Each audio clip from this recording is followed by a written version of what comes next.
I hope you're ready, people, because I'm about to tactically unveil all the secrets of the greatest 3-round fight in boxing history. Hagler versus Hearns. Let's get it. Hello, everyone, and welcome back to a guy called Henry. Guys, this is going to be the first in a new series of videos where I do tactical breakdowns of classic fights. Today, we're going to start with Marvin Hagler against Tommy Hearns. You'll often hear people in boxing saying, oh, it's going to be a bit of a Hagler-Hearns when they are previewing other fights, sort of alluding to what an incredible, chaotic war that this fight was. And even in a war, guys, there are tactics, there are things to unpack, there are techniques on display, and obviously, those of you that have followed boxing will know that Marvin Hagler came out on top in this fight. And I want to look at how Marvin Hagler was able to win this fight. I want to take a look at the things that he was able to do in the ring that allowed him to get the win over Tommy Hearns. I'm really going to try and look at this fight in some detail and break it down, try and understand what was going on in there. Because even when it's a war, guys, it's not as simple as just saying, let's just let our hands go. Obviously, there's an element of that. But overall, there still has to be a plan. There still has to be a reason that you decide to fight that way. If you enjoyed this video, please get your comments in below. Please let me know if you like this as a concept for a series, because I'm going to definitely try and do more. Please subscribe to my channel, give the video a like, and let's get into it. So guys, I've just cut it to the start of the fight here, and this is the beginning of round one. I love looking at these old school fights. I love everything about them. The colors, the shorts, the boots they wear, everything about it just looks so cool and so old school. But right from the second that first bell rang, Marvin Hagler set the tone, and instantly he does something that actually proved to be a real key factor in this fight. Now, if you look here at Tommy Hearns' position, they've come together. They've just met in the middle of the ring, and the fight's beginning. And right off the bat, we can look at Tommy Hearns here and the looseness of his hand position. And this is something Tommy Hearns typically, and you'll see in this fight, would defend using his legs, and that was his first line of defense, was how good the athleticism in his legs was. He had long, rangy arms, and especially when he was in the lower weight divisions, he was able to pick guys off at range quite comfortably. You look at Hagler straight away, he's got his guard up. And what you'll see here next, as I skip it forward, is Hagler takes a big step, and he lunges forward. And this is the gazelle hook, commonly known as the gazelle hook, and it doesn't quite make the contact with Hearns that he would want. It goes over his shoulder. Hearns is able to get his shoulder up, and it rolls off that shoulder. But it sets the tone for the fight, because this was something that Hagler liked to do and was very effective with, was lunging shots at the right moment. And you'll see the position that Tommy Hearns is in when he throws it. You know, his feet are kind of square, a bit close together. His hands are down, and you know, when someone's in motion and they're not prepared, they haven't got their guard up, they're not ready to throw a counterpunch, for example, or make you miss and make you pay, that's the time when you can lunge. And we actually talked about this very recently. We saw the Crawford-Madrimov fight, where Madrimov does a lot of this stuff too. He lunges from distance, he uses gazelle hooks, great athletic legs, and he neglected that against Terence Crawford. He decided it wasn't a good strategy because, as I say, if you do it against someone who has good counterpunching, a good guard, always on balance, you're probably going to get knocked out. But if you can do it at the right moment, it can be really, really effective. And you can turn a lead hand shot into a real power shot. Now, Hagler lunges forward here and he doesn't land, that lunging gazelle hook, but straight away from the off, you can see what his intentions are. I'm going to attack you. And you might have thought that was a one-off, but you'll see as we go on, this was a violent, vicious fight, if you haven't seen it before. Now, straight from the off here, the biggest thing you notice about this fight, and the reason that this fight was so intense and there was so many punches thrown, was the fact that Marvin Hagler was always coming forward. He never took a step back in this fight, or maybe once or twice, but, you know, figuratively speaking, never took a step back in this fight, was super aggressive. He didn't give Tommy Hearns any space to breathe. And I guess, you know, when you look at Hearns, he does have those low hands, so it kind of makes sense. I'm going to pressure him. I'm going to put it on him in a big way. But there's a few key things that you need that I'm going to go into, and I'm going to show you in a minute what Hagler had that allowed him to do this. But there's a really important moment here that I'm going to show you. So as he comes forward here, he dips his head down. He goes behind the high guard.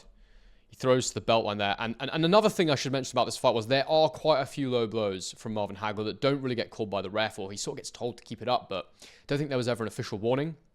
And you can see straight away there, there's a backhand that he throws, which is right on the belt line. And, you know, it's always at the referee's discretion. He always sort of tells you at the start of the fight, shots from here up are okay. And that line of here up can vary. So I don't know what he said for this fight, but that looks like it's almost a little low right off the bat. So he throws there, and then he swings in a hook. And it's a little lunging. Not too crazy, not from the range he can throw it from. But straight away he's landed there on the side of Tommy Hearns' head. And Tommy Hearns tries to throw a counter hook back and misses.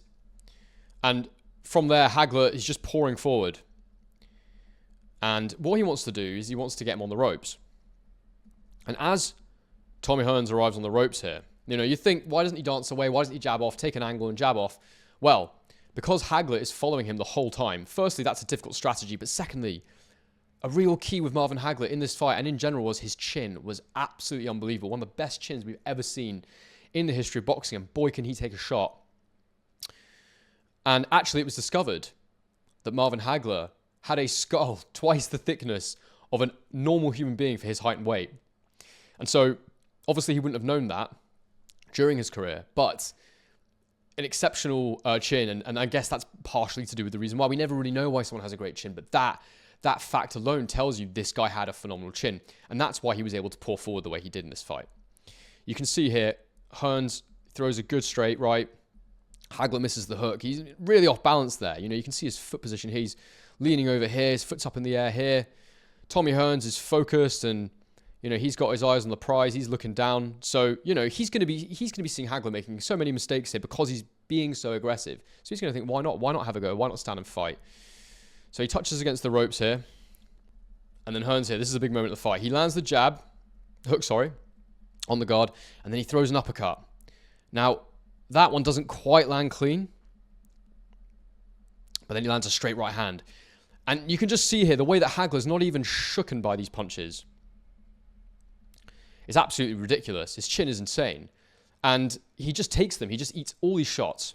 And Hearns is really winding up on these. He's really putting a lot of power into them. Now, Tommy Hearns had 48 KOs in his 61 wins, which is an absolutely outrageous knockout ratio, especially when you were fighting at the level he was. And, the fact that Hagler was able to just eat this power, it says so much about his chin. But this here, I want to show you, this moment here. Part of the same exchange towards the end of it. Hagler's still pouring forward. He's still trying to land on Hearns. He lands on the top of the head there with the right hand. Hearns throws the left hook, and then he comes through here with this right uppercut. And he was trying to land that a minute ago. And you'll see he lands right on Hagler's chin there. And he comes again with the lead hand. And Hagler's actually forced to take a step back here. And it was a monster uppercut. And, a small step back from Hagler here indicates to you that he was probably quite hurt because he just doesn't give him any quarter here. He doesn't give him any space. But I'll come back to that later because that's a very, very significant moment in this fight. And I will tell you why later on in this video, why that moment was so significant. It's not for the reasons that you might think. It wasn't just a significant punch in terms of the way it landed. It was significant for other reasons, so we'll come back to it. This right here is an example of the sort of issue of Tommy Hearns' low guard that he liked to carry. And, he really was so exposed defensively. He's got his lead hand very, very low at his hip there. Great for throwing the jab, but as I said, Hearns did kind of neglect his jab in this fight. Low backhand. Obviously, he can catch punches from the position there. And, Hearns, very athletic, very good fighter. But for any fighter, carrying your hands low like this when you're involved in heated exchanges is quite risky. Hagler, on the other hand, nice high guard. And he's watching Hearns. He's looking at him. And as we go forward here, you'll see he steps forward and he throws that looping backhand.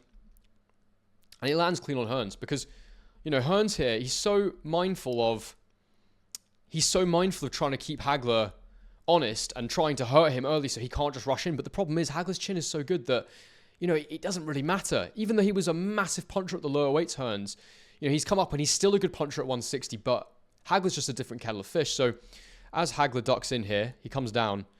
And, because he's got his hands low too in this position, Hearns thinks he can land a little hook here, but really he should have just fired a straight shot because it would have got there quicker. Hagler being the shorter man, when he's in range, his punches are going to land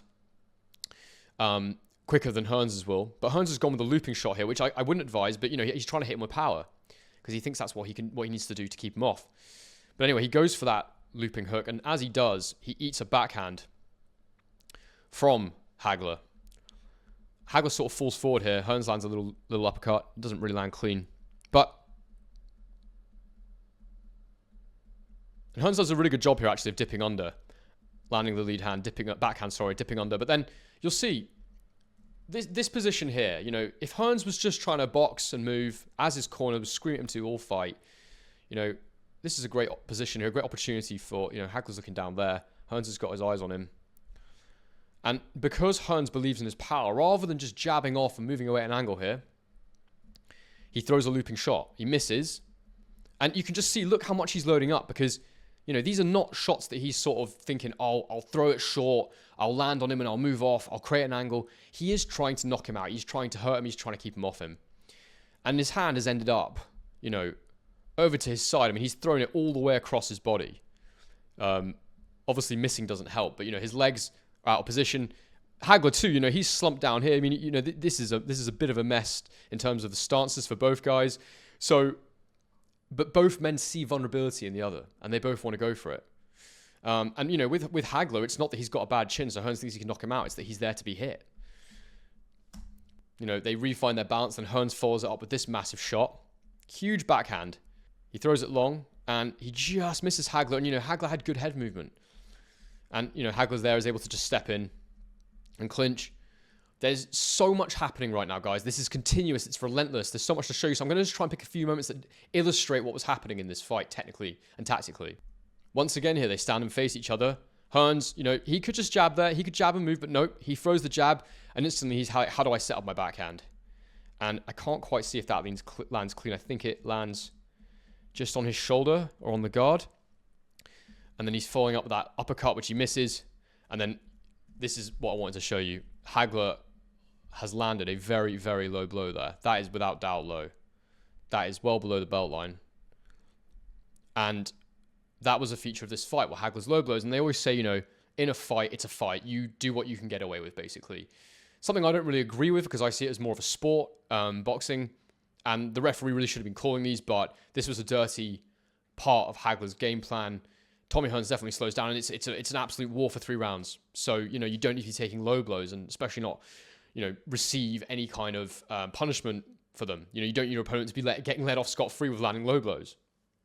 So that was the first of a few, maybe the second if you take that other one, but that's the second of a few that he lands in this fight. So one of the benefits of being Marvin Hagler was that he was a genuinely two-handed fighter. He could fight orthodox, he could fight southpaw, and he would use switching to his advantage in fights, and he would always find the right moment to fully utilize it. And this was not a guy that did it for the sake of it. He actually had utility in his switching.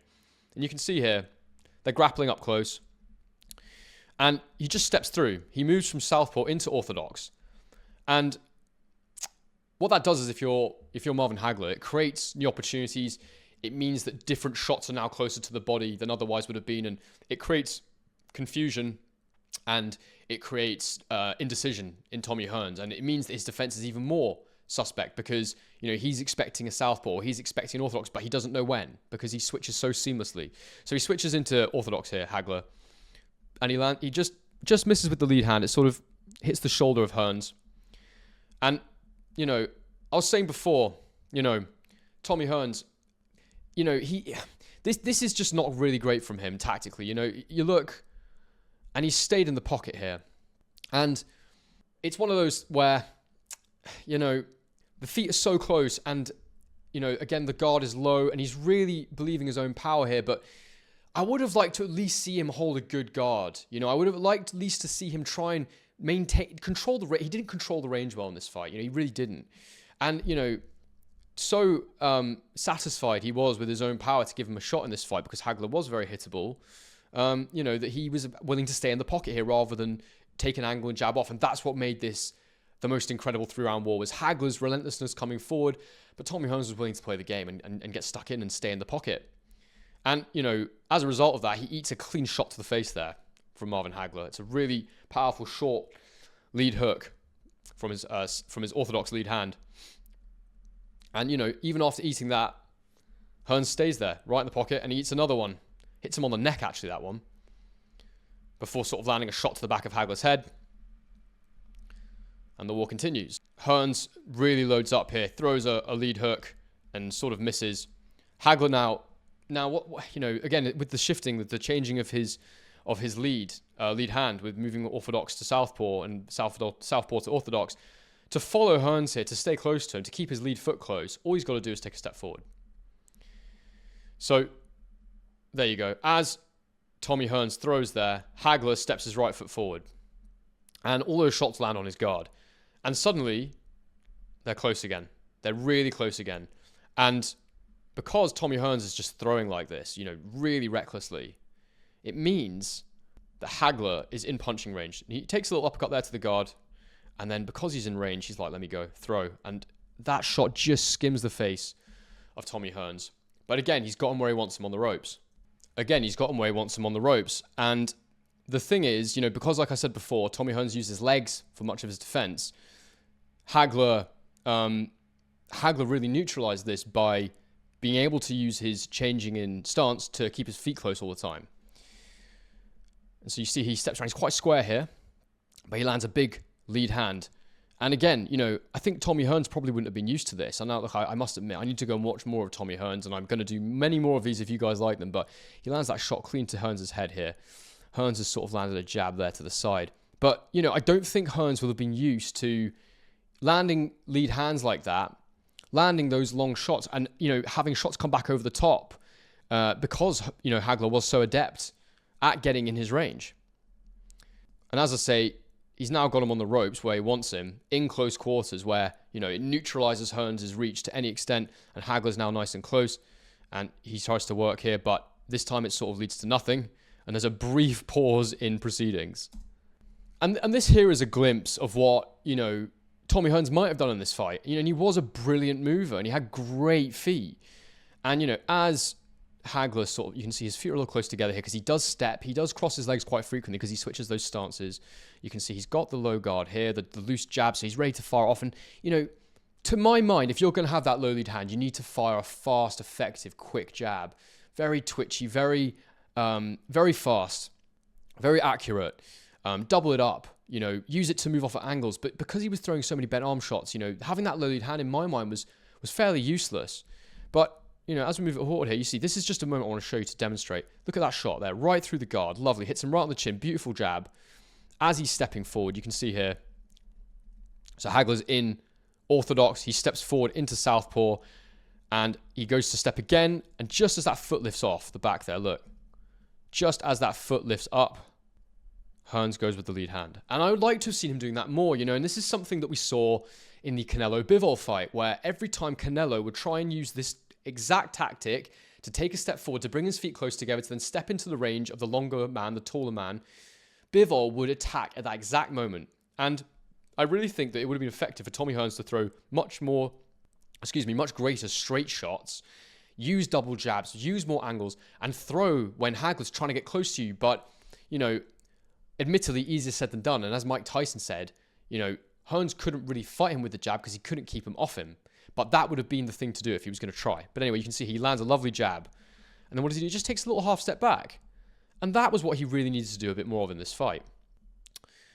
So, but Hagler undeterred, Hagler piles forward, and I get it. It's challenging. I'm not being overly critical. I can't do what these guys do. I'm just saying in an ideal world, we're looking at this from a tactical perspective. What might, Tommy Hearns have done differently to make this a fight that might have gone in his favor?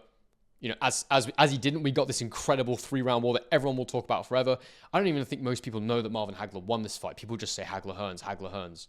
And it just refers to war, all-out war and brutality. So off the jab there, in this little sequence, Hearns does actually, start to dance a little bit, and he lands a lovely lead hook here, just there. And then what does he do? He just dances off. He doesn't stay in range this time. He doesn't throw more. He dances out, and he resets the range. Now, I'm going to show you why this is actually another thing that Hagler is able to neutralize. So in this position here, Hearns has danced off. He's in, there's a good gap between them. He wouldn't be too worried from here. He'll be thinking, I can move my feet from here. I can throw a jab as he comes in. I can do all sorts of stuff. Hagler is in a orthodox stance. But what you'll see is he just takes a little step forward here. He switches into southpaw. And as his foot lands there, you'll see he's suddenly considerably much closer. That is much, much closer than it was. Not only that, but look at Tommy Hearns. He's watching, but he hasn't reacted at all here. So his hands have stayed in the same place. His feet have stayed in the same place. He's not moved one bit. And so Hagler knows he's not reacted to me here. I can take a lunging step and I can go for him. And he's got that low guard, so it's worth the chance. So what does he do? He fires forward, gets his foot close. And even though Hearns tries to move out of the way, it's too late, and Hagler lands that clean shot to his head. And because of these lunging shots that Hagler would do, you had to be alert all the time. And sometimes you'd feel like you were safe and you were out of range, but you weren't, because he could close the gap so quickly and land a really effective lead power shot. Again, you'll see the same thing here. There's a good gap between them. They're not too close. But again, Tommy Hearns with that low guard, such a low guard. And he's sort of bouncing up and down on the spot. He's trying to get his legs moving. So what does Hagler do? He just lunges. And he pops him clean on the chin. Clean on the side of the head, sorry, from out all the way out that range. And again, that lunging shot, very effective from this fight, and absolutely key from in this fight, because Tommy Hearns wasn't reacting to it. And, he was looking for, Hagler to sort of step in and step closer to him before firing off his shots. But, because Hagler could cover such great distance with those, looping shots, with those lead shots, those lunging shots, it meant that Tommy Hearns was getting hit from all kinds of angles and all kinds of distance. And this is one of the best examples of it in the fight. Really big gap between them here. You're not really worried here if you're an average, against an average fighter. But, Marvin Hagler's not an average fighter. But, Hagler here, even far away, he's got a nice high guard. And that should sort of indicate to you, this guy is switched on, even when he's this far away from me. But again, low lead hand from Tommy Hearns. And as we move forward here, Hagler just launches off. And it's a beautiful shot. I mean, look at the position he's in when he lands that. Both his feet are off the floor. He's literally flying through the air, and he lands it clean in Tommy Hearns' face because he has no guard. And, that was really the biggest problem for him in this fight. He didn't have a guard. He was taking nothing on the gloves. Very few punches actually hit him on the gloves. Again, this moment here, another great example of Marvin Hagler's chin. Any other fighter, probably at 160 in this period, and certainly in the lower weight classes, this backs them up, or at least gives you the opportunity to throw some more combination punches. But Hearns here, he throws his backhand around Hagler's guard and he catches him clean on the chin. But what does Hagler do? He doesn't take a step backwards. He sticks his head on his chest and he's like, I'm going to throw at you here. And that's what he does. And again, this is the issue I have. That is a low blow. That is below the belt line. And that's bloody painful. So it's something that you can't ignore when talking about this fight, guys. There was a lot of low blows from Marvin Hagler. They definitely took their toll on Tommy Hearns.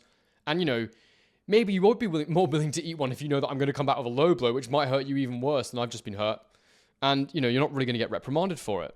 And here, again, this is a position where, Hearns, he's heading backwards towards the ropes again, and he's like, right, I've got to keep this guy off me. But again, no jab, no angles. He's like, I'm going to hurt him. And Hagler's guard wasn't perfect, but it was pretty good. So you can see it's a little away from his face here.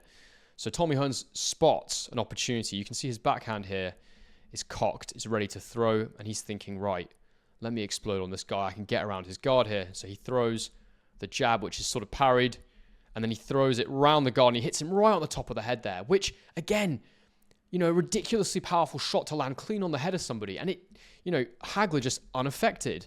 And what does he do again? He pulls forward. And, just not shooken by that whatsoever from what we can see. And then, gets a really nice high guard up there. And that's blocked really nicely. And, he's just a relentless force. And, you're Tommy Hearns in this situation. You must be thinking, what on earth do I have to do to hurt this guy? What on earth do I have to do to keep this guy off me? And this is really nice stuff from Hagler here because, he's sort of got hit with that big uppercut earlier on that I mentioned, and we will come back to that. But Hearns has put his jab out there and he's sort of trying to distract him, but there's a nice gap in between the guard right here. So he's thinking, if I fire my backhand up there's a nice opportunity for my uppercut, which, against a guy that's pouring forward, shorter than you, typically the uppercut can be a great shot, especially with someone who uses a high guard. But as he lands the jab and then he throws the uppercut, Hagler does a really good job there of getting his gloves up. And, he actually anticipates it beautifully because he gets both gloves up to that side of his head. You can see all his guard is in that position. So he's anticipated the uppercut there really well. Something that he didn't do that well earlier in the fight. And again, here, so this is the, again, as I said before, this is where Hagler wants him on the ropes, up close. And you can see here, he throws, I think it's a lead hook. And you can see where that glove lands. That is right on the belt line. And again, that is pretty 50-50. I say 50-50, that's probably low. And, so he's up close, he's thrown low. You can see the referee's watching here. So really should be warning him about keeping them up. But again, he might have said belt line is okay. But to be honest with you, that for me, it's questionable. And he's been going low at times, so he really should be saying to him, keep your gloves up here. Keep your shots up. So he goes low. And then because he's hit him low there, which is going to take a lot of energy out of you, he goes high and he hits him clean on the chin. And it's a lovely double punch, going low, going high with the hook. It's a great combination, to move the guard up and down. It can be very fast off if you hit double on the same side. And Hagler does it really well there. And again, in this same sequence, Tommy Hearns, again, he's found that gap round the guard. Even though, Hagler does a good job of getting his guard up here. Hearns manages to throw around it again. And, that's a clean shot. He's just gone straight past the guard there behind it. And, the thing about Hagler in this fight was, and both men were willing to take one to give one. And that's what makes these fights so special. When a fighter is willing to be hit, willing to put it all on the line, that's when you get these incredible fights with these huge punches and incredible exchanges. None like this, but this is the best I've ever seen in terms of just an absolute war from the word go. But, again, Hagler eats that. And what's he instantly thinking? He is thinking war, as you like to say. And he's just going straight for that open chin, which misses this time. But the intent is there. It never stopped. It never stopped in this fight. It was incredible. And this is all part of that same sequence. He has him on the ropes here for sort of a good 30 seconds. And again here, he throws the shot and it's right on the belt line again. But then, again, doesn't complain and Hagler comes up top again. But this time with the backhand and he hits him clean in the face. And it's a big shot, guys. And, Tommy Hearns as well. His chin was really good as well. It's ridiculous. I mean, but look at this position here, Hagler's got his guard up. Tommy Hearns' hands, they're just so loose and so wide. So reckless from him. And he throws that sort of windmill shot. Hits the gloves of Marvin Hagler, sorry. And Hagler instantly counters there. And Hearns has missed that lead shot. Hagler instantly counters as he hits him in the face with the uppercut. And I think this is a great shot. Arms intertwined. He's landed here. He's narrowly missed, or he's landed just there. His hand's ready to go again. The feet are like this. It's just an insane shot where they're just tangled in one another. And it just didn't stop all fight. As that lands, Hagler steps through southpaw, from orthodox into southpaw, and then he throws that lead hand. And what's incredible about Hagler here is that, as he's being hit, he's shifting his stance because he knows he'll be closer once the shot's finished landing. And it's just incredible. And then he comes back with his counter. And, because he's in southpaw, and Hearns is in orthodox, he knows his lead hand will be close then. His right lead hand will be close so he can launch it. Again, just like the start of round one, Hagler does exactly the same thing again. So, look where his feet are here. Look at the gap between them. There's a good gap. They're not in range here, not in punching range at all here. And, everything is fine. But what I do like to see here is that Tommy Hearns has actually got his gloves up, even though they're at range. So he's obviously become more aware to the threat of those lunging shots. But just look what happens here. So Hagler just takes a little bounce forward. So he's gone from there to there. Little bounce. And as that lands, he lunges forward because he's suddenly in range. Because that was the gap before, front foot to front foot. And when I take it forward, that is the gap now. So if I just remove that, that is now the gap. And he's sort of half the gap with one foot movement. And the problem is that Tommy Hearns, all he has to do is take a little half step back. But he doesn't react. And instead of actually, making a defensive movement because Hagler's attacking, rather than taking that half step, or rather than, making sure his guard is nice and tight or ready to counter punch, he drops his hand. And what does that result in? Hagler launch. Hagler absolutely launches. And again, Tommy Hearns has done the same thing again here. Rather than jabbing, he's gone around. He's gone with a shot around, which is crazy because, he does land on Hagler here, but Hagler's thrown the straight shot, so he's landing with more impact. And, it's a great shot in Marvin Hagler's arsenal. And, it's something that he did with such effectiveness in this fight. But he lands, and there, you'll see Tommy Hearns here. He actually finally takes that step, and then he bounces off at an angle. But you can see straight away here in this round, he's boxing a little bit differently. He throws a jab here, and he takes a little half step back, which means that Hagler's lead hand misses. And, that's what... And he throws another jab, and that's what we were calling for. Lighter feet, quicker jabs, and better movement. And the thing, as I've mentioned a few times here, that really puts an end to this sort of jab and move style, because he has those low hands, the thing that Hagler does that really stops this from really taking hold of the fight and getting outboxed You know, look at the gap here. Nice gap. But again, I don't know how many times I'm going to do this, but his hand is low. His chin is exposed. So what does Hagler do here? Rather than letting him skip away, he just takes a little step and then he launches that gazelle hook, lead gazelle hook from the southpaw stance, and he hits it clean on the side of Tommy Hearns' head. And that's a massive shot, guys. Really big punch. Again, his chin is exposed. You can see it there. His hands are here and here. Hagler throws the backhand. He sort of lunges with it. And he lands in a southpaw position. To be honest, it's kind of hard to see what stance he's in there, but all I know is he lands 3 lunging shots. That one he ends up in orthodox and then steps through into southpaw again, and he just keeps coming forward. And it's that constant switching that allowed him to stay close, as I mentioned earlier. And, you know, part of Hearns being a great matchup for Hagler is that he's not really a counter-puncher. He certainly didn't set up like one with his hands low like that. Guard was poor. So you'll see here anyway, as Tommy Hearns throws the hook, Hagler dips underneath it. And again, you see his phenomenal athleticism here, the power he has in his legs. He comes up, and Hearns is just trying to pull back here and get away. But Hagler throws that little uppercut there. And he goes with the lead hand. And he lands, that again, that looping, that sort of power lead shot. You know, it was very Roy Jones-esque, actually, the way he'd throw these sort of lunging shots. And he hits Hearns as he's pulling back here. And then he goes again with the same hand. He throws 2 lunging shots in a row. Just misses with the second one. But, you know, just will not be denied. Will continue to close the gap and throw punches. So again, this is a good example of the fight that Hagler drew Hearns into. You know, Hearns trying to box on the back foot this round, trying to throw the jab a bit more, but they end up close. And Tommy Hearns here tries to throw a monster left hook. And he clips Hagler's chin. And it's just enough that, you know, it would hurt most guys. And Hagler doesn't even blink. And what does he do? He throws a lovely straight shot.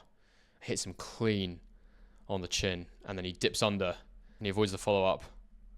And then he comes back with a lovely hook. Again, and he's just starting to bust up Hearns. And we're getting towards the end of round 2 here. And there's a lot of damage being done. And I really think this shot sort of sums a lot up here. So Hearns throws the jab and it lands on Hagler's head. And, you know, that's a powerful jab. He's loaded it up. And it's landed hard. But, you know, Hagler, he's a monster. He doesn't even take a step back. He doesn't flinch. What does he do? He throws a counter shot. And he loops it over the top. And he lands it clean on the side of Tommy Hearns' head. It's actually probably more around the back. I'm not even sure how legal that shot is. But a really, really powerful shot. And instantly, you know, he stepped his feet in closer. He's got his foot really close there. Straight away, he's following it up. So this moment here is actually quite key. And, you know, Hearns is boxing relatively well at this point in the 3rd round. Hagler's still putting it on him, but boxing well. He looks okay. He's still in there. But the referee calls time. And it's to get Hagler's cut checked. And I think this is a key moment in the fight because this is when he's really spurred on. I need to go and get the finish here. So this is the moment here that the finish comes, guys, and it's really great work from Hagler. And he does a lot of the stuff we talked about. It involves an element of switching, an element of lunging, and he puts it all together here. So Hearns flicks out the jab. And, you know, not going to point it out again. He's had that low stance all fight. Hagler's had his guard in a good position. And that jab actually just goes down the side of Hagler's face. But even if it hadn't, I'm convinced he would have eaten it and probably done exactly the same thing. So Hagler instantly throws his backhand there, which just catches Hearns on the shoulder. It doesn't quite land clean. But because, as I've said all along, Hagler is so comfortable in both stances and his balance is so good and his feet are so strong, he throws that backhand and then he pulls that back. And as he pulls it back, he uses that momentum to throw that lead southpaw hand forward. I mean, look at the position he's here. Like, I mean, this is incredible. Mid-air, I'm assuming both his feet are off the ground, so I can't quite see them. Both his feet are off the ground. Hand here. He's in mid-air. Hearns is desperately trying to get out of there, but, you know, he's trying to get back there. Sorry, I'm going to just remove that one. He's desperately trying to get back there. And the most important thing here is that his guard is here and his chin is here. So Hagler comes with this sort of, you know, gazelle hook, beautiful gazelle hook, maybe the one of the best we'll ever see. And it goes firing over and he's actually ended up in orthodox midair there. And he lands it on the side of Hearns' head and he stumbles backwards. Hagler lands in the orthodox stance. He knows he's hurt. He tries to pull away, and instantly you'll watch. Look, he does a little run here. I won't show in full speed, but he runs. He runs after him because he knows it's time. He's playing a game of violent tag here. You know, you see he's got one thing on his mind, and he can see him coming, but he knows there's nothing he can do at this point because he's spent. He can see him coming. He's watching him, but Hagler throws that lunging lead hand again, and as he does, he brings that lead foot forward again, so he switches into orthodox mid-air again. Lands it clean on the side of his head again. And he's completely shaken here. Lands in southpaw, throws the backhand, just misses. But then he's in orthodox again. And from here, again, only one thing on his mind. I want to fire a lunging shot. I want to finish him. And the reason, if I haven't said it enough, the reason he's so confident throwing that lunging shot, he's not too far out. The gap's not too big for one. Not as much time to read it and react. Hearns is spent and his guard is in this position here. His chin's right there. All he's got to do is make up this ground. He's got one thing on his mind. Let me get my backhand from here to your chin as quickly as possible. And he flies through the air and lands another monster lunging shot. And from there, Hearns falls to the floor and the fight's a knockout. And that is the end of the greatest, one of the greatest fights you're ever going to watch. The most exciting 2.5 rounds of boxing you're probably likely ever to see. And what an incredible fight. I've got to just show you again, guys, this moment at the beginning of the fight, as I promised, because we saw, it was actually 2 uppercuts. I'm not sure which one it was exactly. There's this uppercut here, and then there's this uppercut here. And you see that one lands clean for sure. And the reason this is such an important moment in the fight, guys, is not just because, you know, he hurt him a little, landed a clean punch, but actually we found out after the fight that Tommy Hearns broke his hand throwing this uppercut. And of course, that would have reduced his power for the rest of the fight. Now, would it have been enough to win? I don't know. He was still throwing that right hand throughout the fight. But obviously, you're not going to throw it with the same venom. You're not going to be as confident throwing it. Definitely not straight. And I would question how he would have done if that hand hadn't broken. The other thing I mentioned earlier in the fight was the thickness that we discovered of Marvin Hagler's skull and how his chin was amazing. And as you saw, guys, in this fight, that was the key component in this fight, was his chin, because he ate some huge punches and it gave him the confidence to pour forwards at all times. So that's it, guys. That's been my first classic fight tactical analysis, game film analysis and breakdown. If you enjoyed this, guys, please hit the video a like. Please subscribe to my channel. Please get in the comments below. What fight would you like to see me break down next? It can be a classic fight. It can be a more recent fight. We're definitely going to be doing more of these for upcoming fights. You know, we've got some on the near horizon that are really, really nice. We've got Canelo against Belanga. I've already done the game film analysis for that one, so you can check that out on my channel. We've got the AJ Dubois fight. I'll definitely do analysis for that. Beterbiev Bivol. Some really good stuff, guys. So please stick with me. We're going to be doing lots of this kind of content on this channel and other stuff, reaction videos. We're going to be talking about boxing in general as well. Interviews. I've had Adeola Depot and Joey Knight so far. So guys, yeah, as I said, please subscribe. I hope you're enjoying the content on this channel, and there's lots more to come. Cheers for watching to the end, and on to the next one.